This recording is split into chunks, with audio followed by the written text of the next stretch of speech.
ก็เอ้ยกอไก่ก็เอ้ยกอไก่น้องเหมียวน้องไก่เด็กวัดโป่งชัย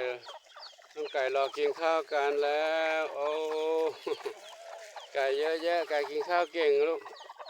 ก็ไก่กินข้าวกันเก่งเนาะว้าแย่งกันด้วยแย่งกันด้วยครับโอ้แล้วหลวงปู่จะหาข้าวให้น้องไก่กินพอไหมเนี่ยลูก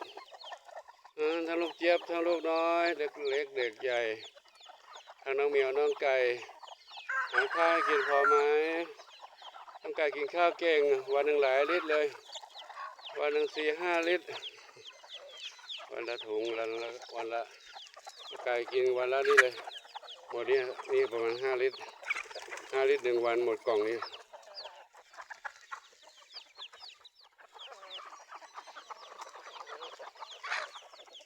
ไม่ใช่ ไม่ใช่กินมื้อเดียวลูกกินหลายมื้อเนาะเหมียวเนาะไก่เนาะจุ๊บเจี๊ยบจุ๊บเจี๊ยบแม่อยู่ไหนแม่อยู่นี่แม่ไก่ดูแลลูกดีๆหน่อยนะเหยี่ยวมากินแล้วเหยี่ยวมาข้าวกินแล้วอย่าเอาลูกมากินแล้วโอ้หมดแล้วลูกข้าวหมดแล้ววันนี้กินเท่านี้ก่อนลูกเนอะเดี๋ยวหาไปหาคนไปซื้อมาใหม่ลูกข้าวไม่มีมาต้องซื้อจากโรงสีเมียไก่ตีกันทำไมลูกชิวซื้อข้าวจากโรงสีในชุมชนนี้แถวนี้เขาทำนากันก็มีโรงสีอยู่ที่นี่นะซื้อให้เขาซื้อครั้งหนึ่งก็วันละครั้งละ2-3 ถังบ้างนะเพราะว่าตามงบประมาณที่มีตามงบที่มีกวนไก่แม่ไก่กวนพ่อไก่กวนลูกไก่ตามงบที่มีครั้งหนึ่ง2 ถังก็40 ลิตร60 ลิตรบ้าง40 ลิตรบ้างนะแล้วแต่ปัจจัยที่มีก็ต้องให้เขาไปซื้อให้เอาไปซื้อเองไม่ได้ไม่มีรถอีก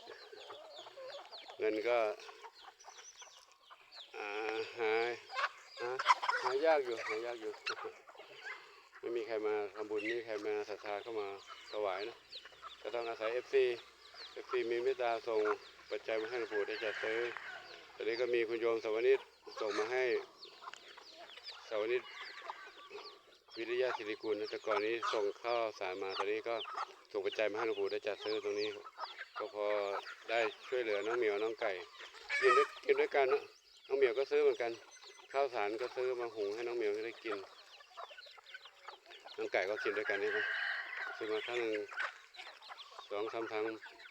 ไม่กี่วันก็หมดแล้วหมดเขากินเยอะน้องเหมียวกินเยอะเหมียวมีเยอะครับเราก็ขอยุติคลิปนี้ไว้เพียงเท่านี้ก่อนนะพบกันใหม่ในคลิปต่อไปขอความสุขตัวมีและคุณทุกท่านที่มีความรักความเมตตาต่อน้องเหมียวน้องไก่เด็กวัดโป่งชัยและสรรพสัตว์ทั้งหลายขอบุญกุศลทั้งหลายจงเป็นพระปัจจัยน้อมนำเข้าช่วยให้ทุกคนทุกท่านพบความสุขความเจริญมีความสุขกายสุขใจปรารถนาที่ใดก็ได้ทุกความมุ่งมั่นปรารถนาทุกการทุกท่านทุกคนเถิดสาธุ